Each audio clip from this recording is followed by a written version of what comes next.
Máquinas na Pan de hoje, falamos diretamente do Salão do Automóvel de São Paulo, que está de volta depois de um jejum de 7 anos. Um salão em um novo formato e cheio de novidades. Quem explica isso pra gente é o presidente da Anfavea, Igor Calvé.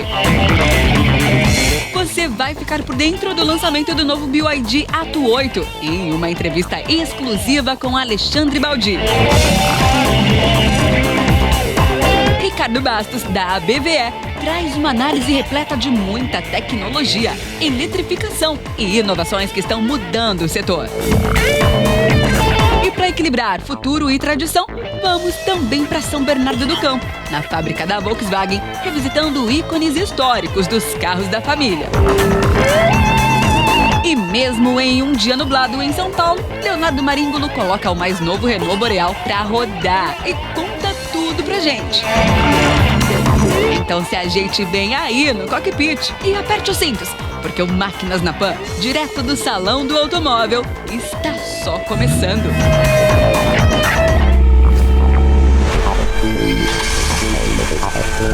Máquinas na Pan. O estúdio avançado do Máquinas na Pan está no Salão do Automóvel, que volta a ser realizado no AMB aqui em São Paulo depois de 7 anos de jejum. Um novo salão, um novo formato, muita tecnologia, muita eletrificação. Para a gente entender melhor todo esse movimento que acontece aqui no Parque AMB depois de 7 anos de jejum, o Máquinas na Pan vai conversar com o Igor Calvé, que é o presidente da Anfavea. Tudo bem, presidente? Tudo bem, obrigado por virem até o salão. Aliás, já começo dizendo, o salão é um estrondoso sucesso. Em 2 dias no final de semana, 90 mil pessoas estiveram por aqui. Crianças, adultos, avós com seus netos, pessoas com seus pets. Foi uma grande festa do público brasileiro, um reencontro com o setor automotivo. E é o que você comentou, é um novo formato, sim. Um formato que busca, por isso que eu falei do público, trazer o público para perto do setor automotivo. Não é um salão feito para o Igor, presidente da Anfavea, não é um salão feito para o jornalista. É um salão feito para a experiência do público. Test drive, ver carros antigos, ver as super máquinas, videogame, Lego, tudo que a família pode querer ver no setor automotivo. E a gente está com uma felicidade enorme, porque isso tudo foi construído há mais de um ano. E a gente vê aqui, hoje, numa segunda-feira, o salão repleto, cheio de gente, é muito bom. Eu acho que o cidadão de São Paulo, principalmente do Brasil, que vem visitar aqui o Parque do AMB, ele ganha 2 coisas. Primeiro, a volta ao Parque do AMB. A gente sabe que tudo começou em 1960, lá no Parque de Ibirapuera. O presidente não era nascido ainda, mas tem muita tradição. E essa tradição está de volta. E como eu falo, presidente, não é um novo formato só como quando sai um lançamento de automóvel e faz um facelift e muda uma lanterna. Não, é um novo salão com uma nova proposta. Na sua leitura, qual a maior disruptura dessa 31ª edição? A maior disruptura é a gente representar exatamente o que está acontecendo no mercado. Nós trouxemos os fabricantes, nós trouxemos os importadores, nós trouxemos inclusive o ecossistema. Tem empresa aqui que faz bateria, que faz a parte toda de eletropostos, porque a gente quer envolver o setor automotivo. Não é só uma exposição de veículos. A gente quer trazer o que de tecnologia está acontecendo, a gente quer projetar o futuro aqui também. E o salão volta aqui ao AMB, que aqui ficou 40 anos, você sabe disso melhor do que eu. É cheio de simbolismo. É voltar ao lugar de onde ele mais passou o tempo, mas é voltar a ter o contato com o público. É voltar também o protagonismo do setor na indústria. Não é à toa que nós conseguimos muitas autoridades para vir aqui. Nós conseguimos demonstrar que, sem o setor automotivo, a indústria brasileira não cresce. Afinal de contas, nós somos 20% de toda a riqueza produzida na indústria desse país. Nada melhor do que nós termos uma amostra bianual de tudo isso que está acontecendo e nós estamos trabalhando demais. Presidente, outra coisa que me chamou muito a atenção, não só a mim, mas os jornalistas que já estão aqui no salão, foi a chegada de novos players no mercado e muito do universo da eletrificação. Isso é um sinal que a mobilidade urbana está mudando? A mobilidade urbana, ela é cada vez mais eletrificada. Não significa dizer que nós teremos só veículos elétricos. Há vários níveis de eletrificação. E está mudando, não é no Brasil, é no mundo inteiro. Então nós podemos ver isso cada vez mais nas nossas ruas. O Brasil tem um diferencial, que a gente já descarboniza muito, a gente usa biocombustíveis, o etanol. E eu acho que no Brasil nós vamos ter sempre essa mescla, sabe, do uso dos biocombustíveis e da eletrificação. E aqui você vê isso também, você tem muito híbrido também, você vê elétrico, mas você vê híbrido também. E essa tendência que nós vemos aqui no Brasil, e nem todo auto show você encontra no mundo. E a gente tem que começar a falar disso com muito mais frequência e começar a expor isso para o mundo. Nós estamos preparados numa plataforma multitecnológica. E eu acho que no Brasil nós vamos seguir um caminho de neutralidade tecnológica assim. As empresas vão arriscar em vários caminhos tecnológicos. Presidente, você sabe que o jornalista sempre fala para finalizar e tem mais uma pergunta, né? 2027, o que a gente pode esperar? O salão está confirmado. Muito obrigado.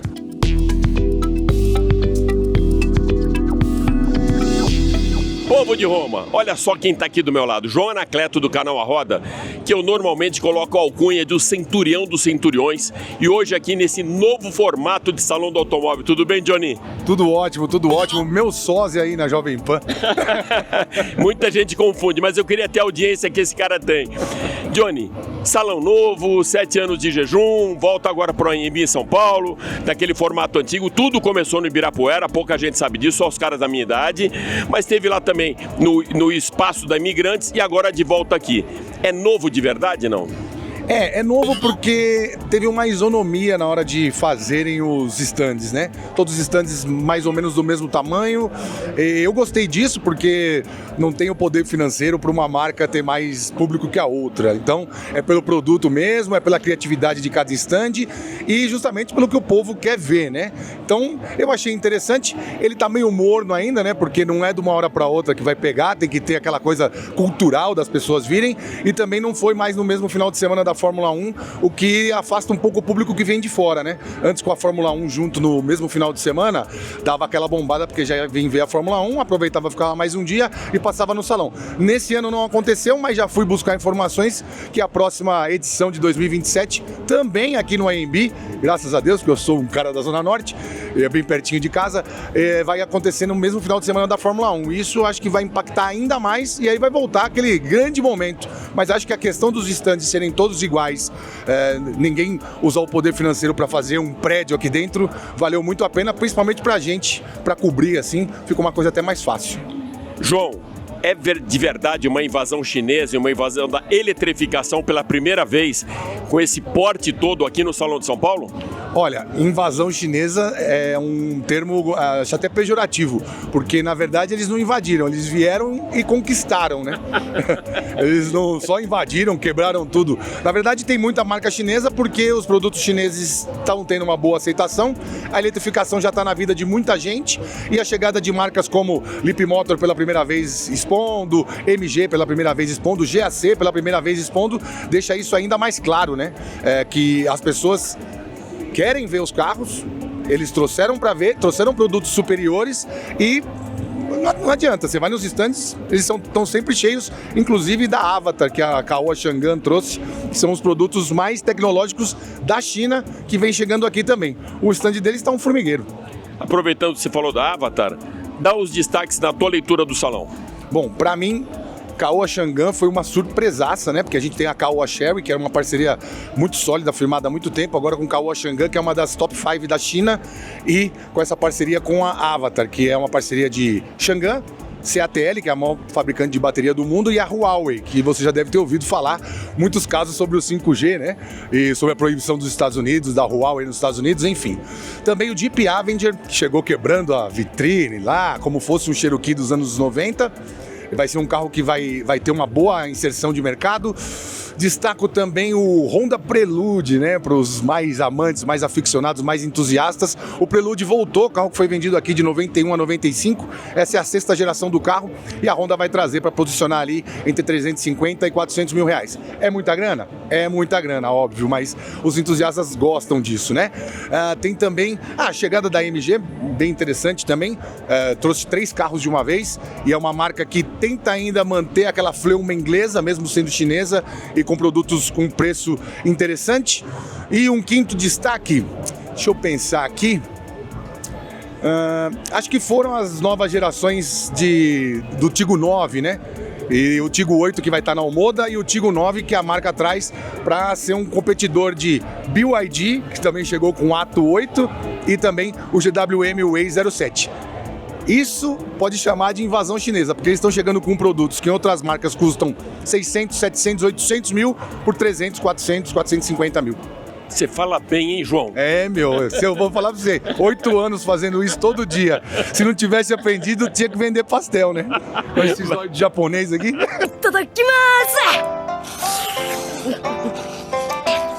Hoje a BYD escreve mais um capítulo da sua história, uma história totalmente eletrificada, mas que faz um momento muito especial daqui do Salão do Automóvel, Baldi, que ficou em jejum durante 7 anos e agora traz uma grande disruptura. Eu acredito que nós, BYD, quando lançamos o Dolphin no Brasil, em 2023, foi uma revolução. Demos democratização ao acesso. O que isso quer dizer? Condição do brasileiro sonhar para poder comprar um carro elétrico. E de lá para cá, esse interesse, esse constante curiosidade por parte do consumidor se tornou uma realidade. Nós já entregamos mais de 100 mil carros 100% elétricos no mercado brasileiro emplacados. Mais de 200 mil carros no total. Quer dizer, Rufo, é uma verdadeira história de sucesso. E você, como um entendedor, um especialista, sabe muito bem disso, que a gente está ajudando a construir essa transição e esse salão do automóvel representa muito fortemente o que é a indústria automobilística do hoje, não é do amanhã, da transição tecnológica, das novas energias, do carro superhíbrido, do carro elétrico, do interesse, da inovação na vida, no simples hábito de dirigir por parte de todos nós. A gente fala até o céu é o limite, mas qual é o limite da BYD de tecnologia depois de lançar o Atto 8 aqui no Salão do Automóvel? Bem, Rufo, a limitação da tecnologia não existe. Cada vez mais nós vamos nos impondo uma régua acima, porque, como eu disse e repito, não há indústria automobilística no mundo que tenha mais tecnologia, que tenha um corpo de engenheiros maior do que a BYD. E é nesse aspecto, trabalhando, escutando você, escutando o nosso ouvinte, o nosso telespectador, escutando a Jovem Pan, escutando o cidadão de Boa Vista a Porto Alegre, né, de Cuiabá ao Rio de Janeiro, para saber o que o brasileiro gosta. Desenvolver produtos, como a gente trouxe agora o Atto 8, um SUV híbrido, super híbrido plug-in, com quase 1000 quilômetros de autonomia, quase 500 cavalos de potência, 7 lugares. Nós não tínhamos esse produto, nós não tínhamos esse carro. Hoje a gente concorre com quem tem família, quem quer um carro SUV, né? Quem quer um carro confortável, potente, mas que seja de família para 7 lugares. Agora nós estamos dando essa opção e certamente outros virão, porque é tecnologia pura que a BYD coloca para que a gente possa lançar o que há de melhor para as pessoas terem no hábito da direção do dia a dia o seu carro. Baldi, para finalizar, hoje a gente tem aqui nesse espaço a presença do Felipe Massa.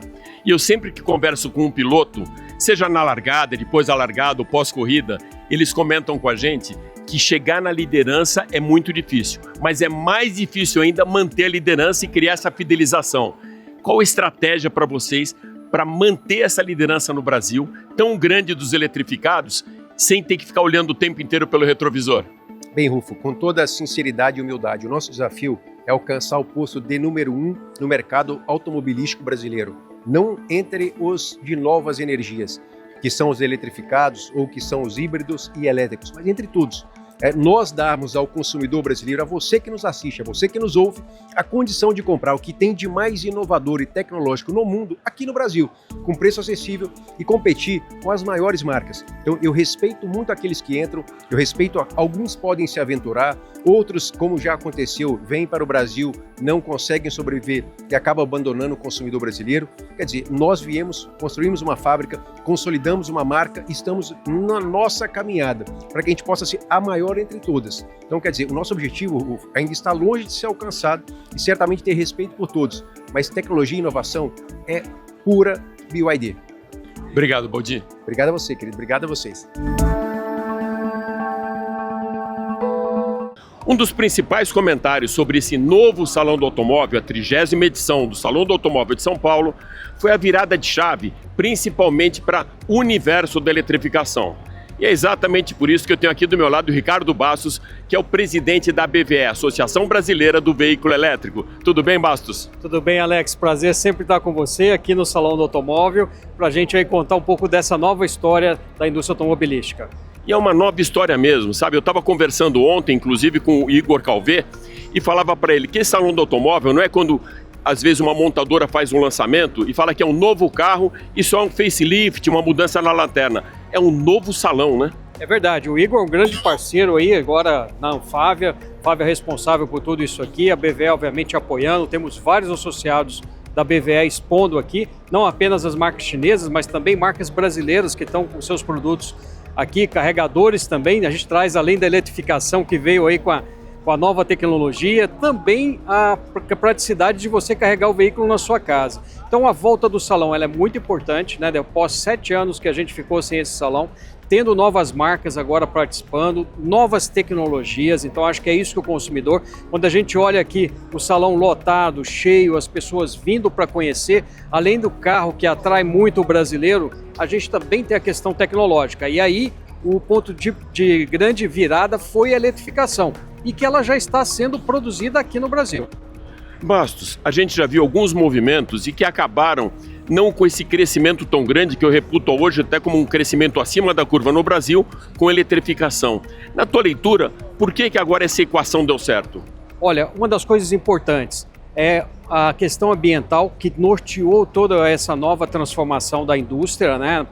Indo para a eletrificação, seja um veículo elétrico puro, mas nós temos as opções híbridas que ajudam a descarbonizar. Então isso é muito importante quando a gente fala de eletrificação. Nós queremos lá chegar no zero emissões, que é o veículo elétrico, ali não tem escapamento, mas a gente fala de toda uma transição. E uma coisa importante, além do meio ambiente, a combinação do ponto de vista econômico, o bolso. Então hoje você aplicar algumas dessas tecnologias, por exemplo, o carro elétrico para aplicativos, para quem roda no uso urbano, poder carregar o carro na sua casa, abastecer na sua casa, do ponto de vista econômico já faz muito sentido. Quando a gente olha os híbridos também, a eficiência energética que contribui com o meio ambiente, ela também contribui com o bolso. É um menor consumo de combustível, seja a gasolina, seja o etanol, seja o diesel. A eletrificação apresentou o cartão de visita aqui em 2025.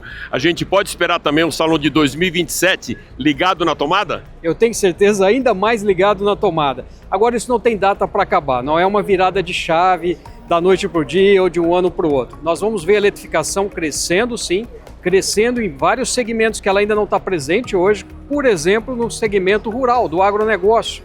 Né? Os veículos aí off-road estão chegando, já estão chegando, mas a gente vai ver cada vez mais a eletrificação chegar.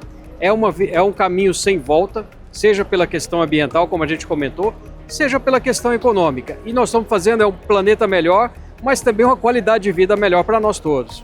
Muito obrigado, presidente. Obrigado, Alex. Sempre bem-vindo.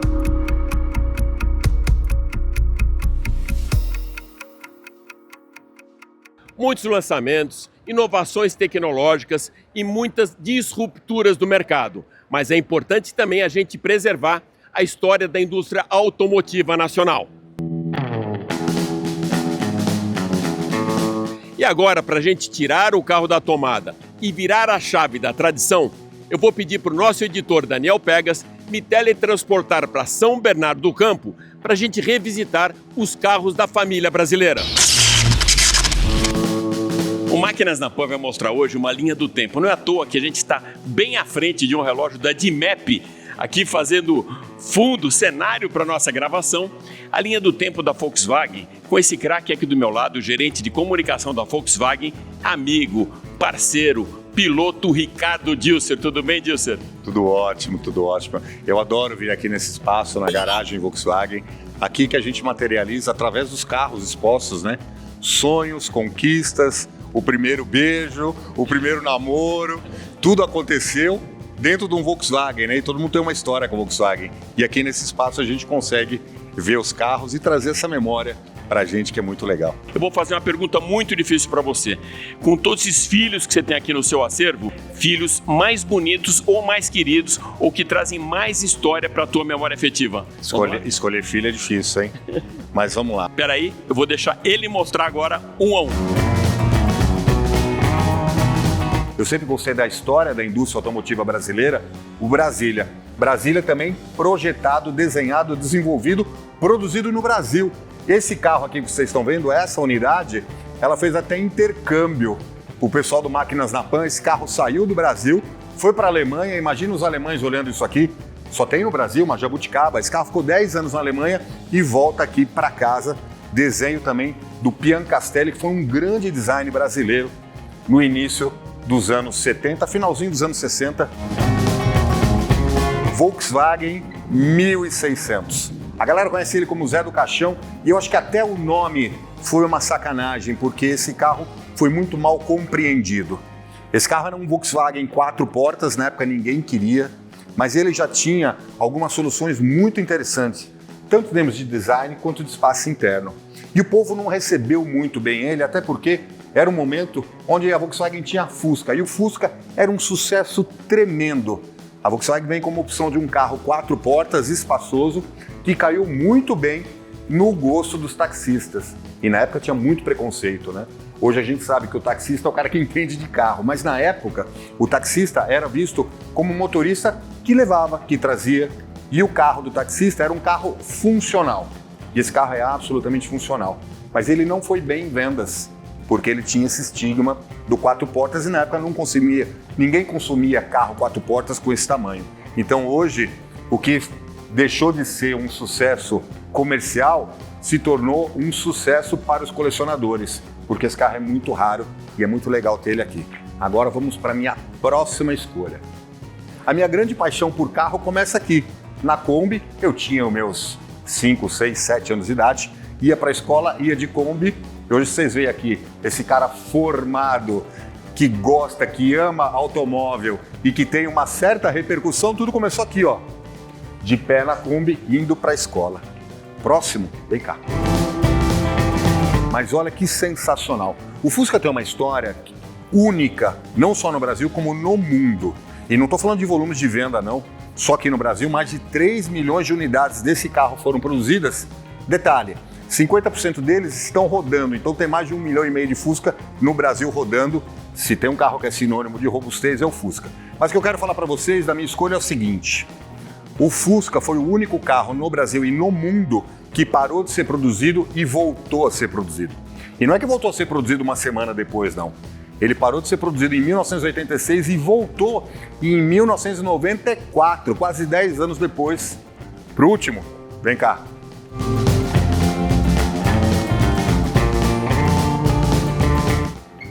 Alex e amigos da Pan, não poderia ser outro senão o Gol. O Gol marcou a indústria automotiva brasileira, o carro mais vendido durante décadas. Mais de 7 milhões de unidades produzidas e a gente está aqui com o carro que marcou a inauguração do Gol. Esse Gol é um Gol a ar com motor 1300, arrefecido a ar, que marcou essa nova fase da Volkswagen de ter um motor arrefecido a ar na frente. Foi uma tentativa que não deu muito certo, tenho que confessar isso a vocês, mas naquele momento já estava marcado o design do Gol, a robustez do Gol, o espaço interno, que fez desse carro aqui um dos carros mais queridos do Brasil. Elegíveis aí para o Máquinas na Pan é o Volkswagen Gol. Dilcer, super obrigado primeiro por ter aberto as portas aqui da garagem Volkswagen para a Jovem Pan, mas principalmente para estar com você mais uma vez, parceiraço. Obrigado. Valeu. Obrigado.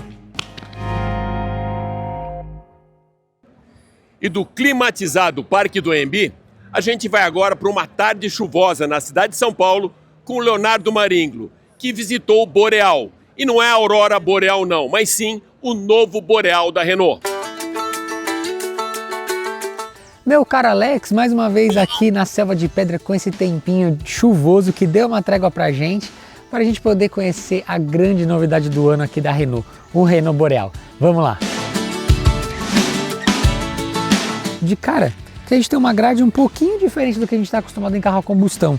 Aqui os espaçamentos, eles são bem pequenos, só que daí a gente vê que a gente tem uma segunda grade embaixo, que ela já é um pouquinho mais larga, né, é preto e brilhante e também contém alguns sensores. Em volta da caixa de roda e aqui na parte de baixo da porta, ele segue esse contorno, esse aplique, é um preto fosco, né, um plástico em preto fosco ali com um prata também, dando esse ar de mais aventureiro aqui no Boreal. O Boreal é um carro que mede 4,56 m em tamanho total e tem 2,70 m de entre-eixos, então ele tem um tamanho muito bom aí para quem vai tanto na frente quanto atrás, as pernas vão muito aconchegantes, digamos assim. E a gente tem um porta-malas também de 585 litros de capacidade, tem um bom espaço, então a gente consegue carregar bastante mala aqui e com a rede aqui em 2 posições. Ó. Então nós temos 2 posições e 585 litros de capacidade.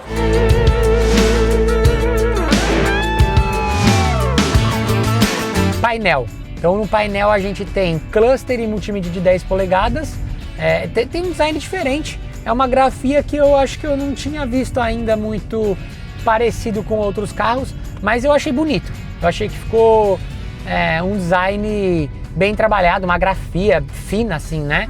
Então a gente tem o seletor aqui no Eco, a gente tem o Comfort, o Sport, o Smart, né, que é o inteligente, e tem o personalizável aqui, que aí é de cada pessoa para cada pessoa.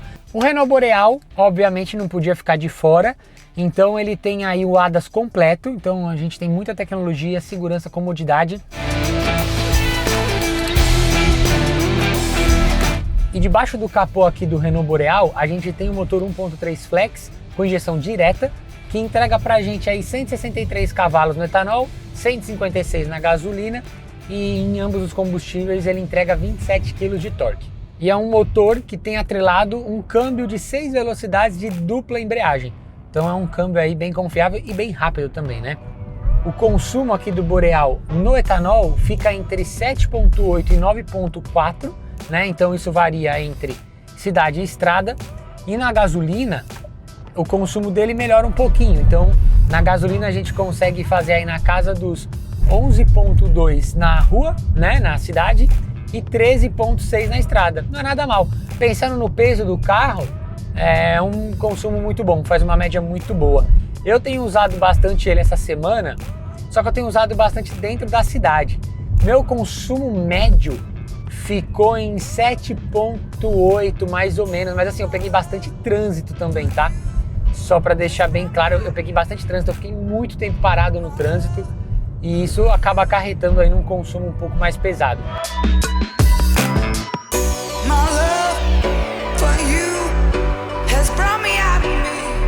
É isso aí, esse aqui foi um pouquinho então do novo Renault Boreal, chegando aí em terras tupiniquins.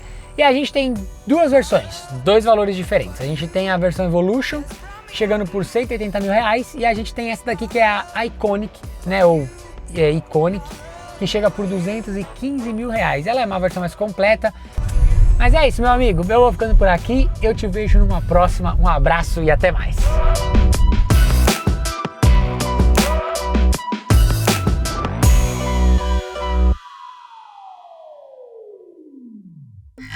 É isso aí. O Máquinas na Pan mais que especial, diretamente do Salão do Automóvel de São Paulo, fica por aqui.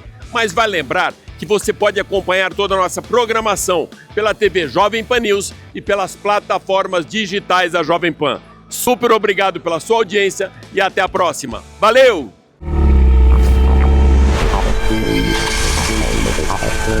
Máquinas na Pan. A opinião dos nossos comentaristas não reflete necessariamente a opinião do Grupo Jovem Pan de Comunicação.